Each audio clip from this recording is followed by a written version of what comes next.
आज का वीडियो थोड़ा अलग होगा।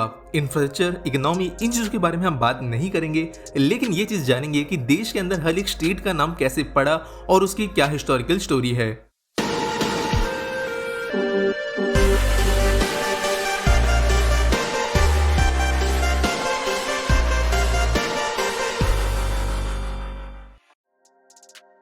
तो बात करते हैं पहले स्टेट की, जो है आंध्र प्रदेश। हमारे हिस्टोरिक पुराणों के अंदर डेक्कन प्लेटो में जो सदर्न रीजन में रहने वाले लोग थे, उन्हें सतावनास के नाम से रेफर किया जाता था संस्कृत में।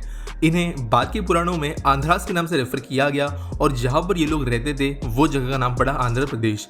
प्रदेश यानी रीजन, और इसके बाद में जब भी प्रदेश इस शब्द का इस्तेमाल में करूंगा उसका मतलब रीजन होता है, ये आप समझ लीजिए।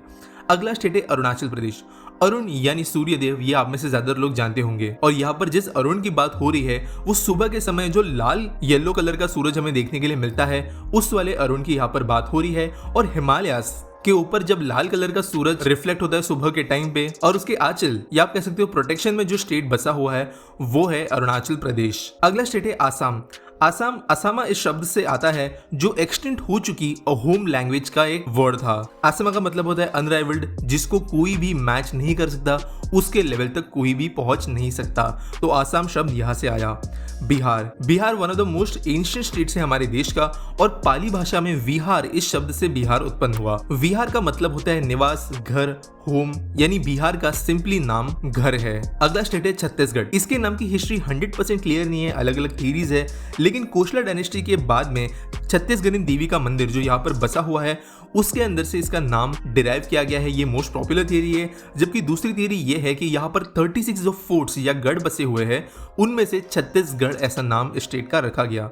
अगला स्टेट है गोवा। महाभारत में गोवा को गोमंतक इस शब्द से कई बार रेफर किया गया है, और गोमंतक एक ऐसा शब्द है जिसके कई सारे अलग अलग मीनिंग है, जिस तरीके से ओम शब्द के कई सारे मीनिंग है। अगर यहाँ पे प्रोमिनेंट मीनिंग्स की बात करें तो गोमंतक का मतलब स्वर्ग, भूमि, अच्छी पानी वाली जगह, ये सारी चीजें गोमंतक को रेफर करती है। और गोमंतक बाद में पोर्चुगीज के द्वारा शॉर्ट करके गोवा बना दिया गया। अगला स्टेट है गुजरात। गुजरात के अंदर गुजारा ट्राइब्स 8 और 9 सेंचुरी के दौरान रहा करती थी और यहाँ पर रूल भी किया करती थी, और इन गुजारा ट्राइब्स के नाम से ही गुजरात नाम उत्पन्न हुआ। अगला स्टेट है हरियाणा। संस्कृत में हरियाणा का मतलब है हरि का आयाना। हरि यानी भगवान विष्णु, और आयाना मीनिंग घर, यानी विष्णु भगवान का घर हरियाणा है। हिमाचल प्रदेश। हिम यानी बर्फ, और आंचल मतलब स्लोप या प्रोटेक्शन। तो जियोग्राफिकली हिमालय का मतलब होता है हिमालय माउंटेन्स के जो स्लोप्स है, जो मेन माउंटेन्स के पहले लगते हैं, वो रीजन में बसा हुआ स्टेट, या फिर हिमालय की आंचल में बसा हुआ स्टेट। इस तरीके से हिमाचल प्रदेश का नाम पड़ता है। अगला स्टेट है झारखंड। झाड़ यानी बुश, पेड़, जो छोटे श्रब्स होते हैं उन्हें झाड़ के नाम से जाना जाता है। और खंड यानी जमीन या भूमि का एक बहुत बड़ा टुकड़ा।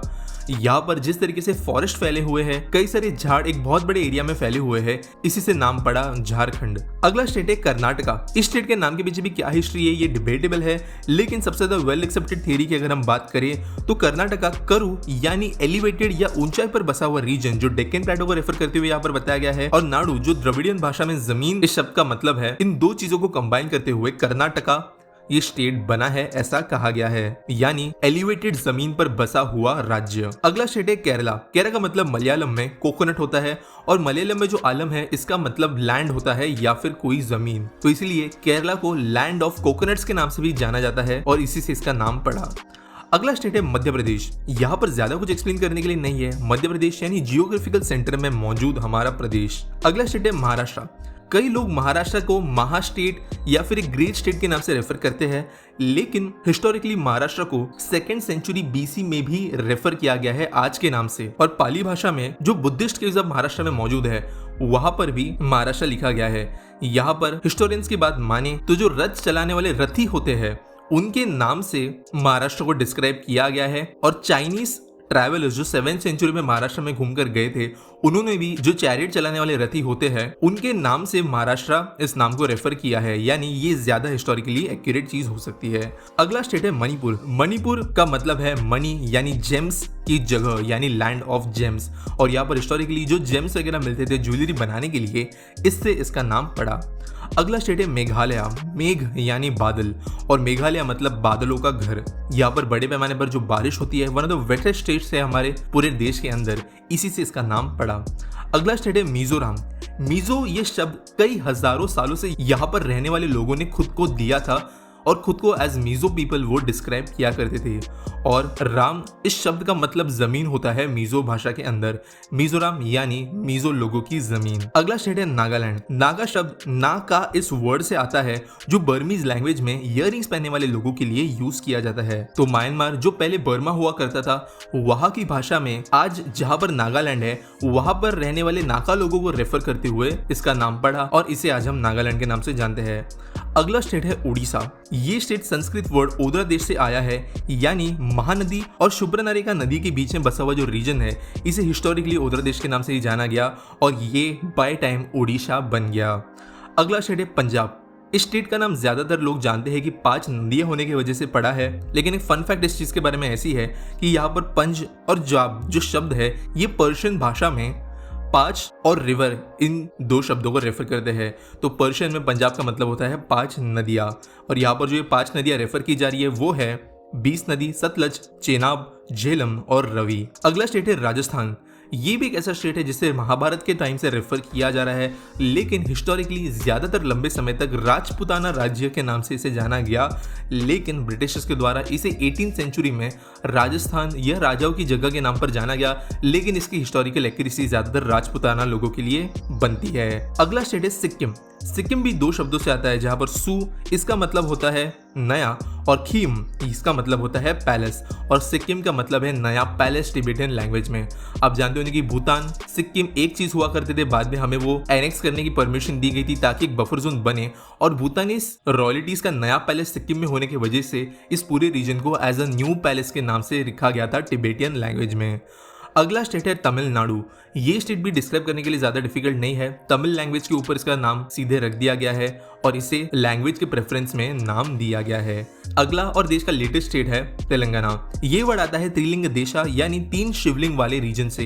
इस पूरे के पूरे राज्य में कमलेश्वरम, श्रीशैलम और द्रक्षरामा ऐसे 3 शिवलिंग और महादेव के मंदिर मौजूद है, जहां से इस रीजन का नाम पड़ता है। अगला शहर त्रिपुरा। ये भी एक ऐसा नाम है जिसके बारे में ज्यादा क्लैरिटी नहीं है, हिस्टोरिकली ज्यादा एक्यूरेसी नहीं है और कई सारी थ्योरीज सामने रखी गई है, लेकिन 2 जो सबसे पॉपुलर थ्योरीज है उसके हिसाब से त्रिपुर राजा जो यहाँ पर एंशिएंट टाइम्स में रूल किया करते थे उनसे इसका नाम पड़ा है, ऐसा कहा गया है। जबकि दूसरी मोस्ट एक्सेप्टेड थ्योरी के हिसाब से तुई यानी पानी और प्रा यानी पास, इन 2 शब्दों का इस्तेमाल करते हुए त्रिपुरा बना है, यानी पानी के पास वाला रीजन। अगला स्टेट है उत्तर प्रदेश। इस स्टेट को कई सारे अलग अलग हिस्टोरिकल नामों से through out the history represent किया गया है, लेकिन आज के करंट फॉर्म में इसकी हिस्ट्री काफी ज्यादा स्ट्रॉन्ग नहीं है।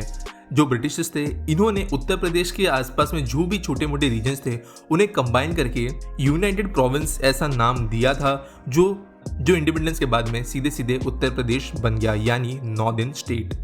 अगला स्टेट है उत्तराखंड यानी उत्तरी खंड मतलब नॉर्दर्न लैंड। वैसे इस स्टेट को देवभूमि के नाम से भी जाना जाता है, लेकिन इसका भी सिंपल इंटरप्रिटेशन बनता है नॉर्दर्न लैंड।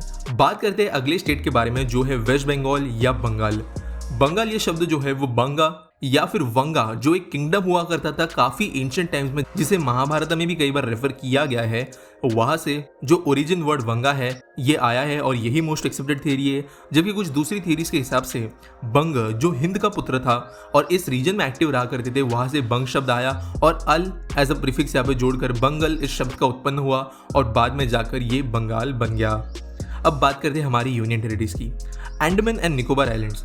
अंडमान शब्द आता है हनुमान भगवान के नाम से, जबकि निकोबार इस आइलैंड्स के लिए नाम जो है वो सदर्न द्रविडियन लैंग्वेज के स्टेट में रहने वाले लोगों ने दिया है। निकोबार को सदर्न इंडिया में कई बार नक्कावरणम के नाम से रेफर किया जाता है, यानी नेकेड लोग या जो कपड़े नहीं पहनते उन लोगों की जगह। जबकि बात करें चंडीगढ़ की तो यहाँ पर चंडी देवी का जो मंदिर बसा हुआ है उसके ऊपर से चंडीगढ़ का नाम लिखा गया है। दादरा और नगर हवेली की हिस्ट्री काफी कॉम्प्लिकेटेड है। दादरा ओल्ड मराठा नेवी का एक इंपॉर्टेंट बेस हुआ करता था जिसे नाम इन्होंने ही दिया था। और दमन एंड दीव की अगर बात करें तो दिस्त्रो दे दमाओ एस्तादो दे इंडिया इस पोर्चुगीज शब्द से आज का दमन और दीव जाना जाता है, और पोर्चुगीज में इसका मतलब था पोर्चुगीज की स्टेट जो इंडिया के अंदर मौजूद है दमन के पास में। बात करें दिल्ली की तो दिल्ली वैसे हमारे बुक्स में इंद्रप्रस्थ के नाम से रेफर किया गया है, जिस हिसाब से इसकी लोकेशन डिस्क्राइब की गई है इंडिया के लैंड में, तो ये कहीं पर तो सदर्न दिल्ली साइड में आता था, लेकिन 1st सेंचुरी एडी में राजा धिलु ने इस रीजन का नाम अपने खुद के नाम पर रख दिया और धिलु से बन गया दिल्ली और बाद में मुगलों के टाइम पे ये बन गया दिल्ली। बात करें जम्मू की तो यहाँ पर जम्बू लोचन जो भाऊ लोचन के भाई हुआ करते थे उनके नाम से इस स्टेट का नाम रखा गया। और ये जो लोचन फैमिली थी ये one of the most powerful leader families हुआ करती थी, आप कह सकते हो राजा यहाँ के हुआ ये करते थे 9th सेंचुरी के दौरान। कश्मीर की अगर हम बात करें तो कश्मीर भी दो शब्दों से बनता है, का और अमीर। का मतलब होता है वाटर, जबकि अमीर का मतलब होता है डेसिकेटेड या फिर ऐसा रीजन जहाँ पर पानी बहुत कम है या बहुत ज्यादा ड्राई स्टेट। जिस तरीके से स्नोफॉल होता है, बारिश कम होती है, इस वजह से इसका नाम पड़ा होगा, ऐसा हिस्टोरियंस का मानना है। और ये भी 12th सेंचुरी में फर्स्ट टाइम रेफर किया गया था। लद्दाख टिबेटियन लैंग्वेज में द लैंड ऑफ पासेस या ऐसा रीजन जहां पर बहुत ज्यादा घाट है रास्तों में, यहां से इसका नाम पड़ता है।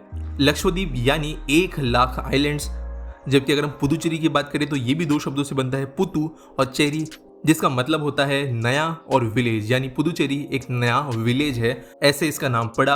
और यहाँ पर फ्रेंच लोगों ने इसे बसाया था और बाद में द्रविडियन लैंग्वेजेस में इसे रेफर किया जाने लगा और बन गया पुदुचेरी। तो दोस्तों इस तरीके से हमारे देश के अंदर जितने भी स्टेट्स और यूटीज है उनके नाम हिस्टोरिकली लिखे गए थे। वैसे इंडिया के अंदर जितने भी छोटे गांव, विलेजेस या शहर भी है उनके नाम के पीछे बहुत ज़्यादा सिग्निफिकेंट हिस्ट्री जुड़ी हुई है। और अगर आप थोड़ा बहुत रिसर्च करते हो तो सिर्फ एक जगह के नाम की वजह से उसकी बहुत ज़्यादा हिस्ट्री आप जान सकते हो। उम्मीद करता हूँ आपको ये वीडियो पसंद आया होगा। अच्छा लगा होगा तो लाइक, शेयर, सब्सक्राइब कर देना और मिलेंगे अगले वीडियो में।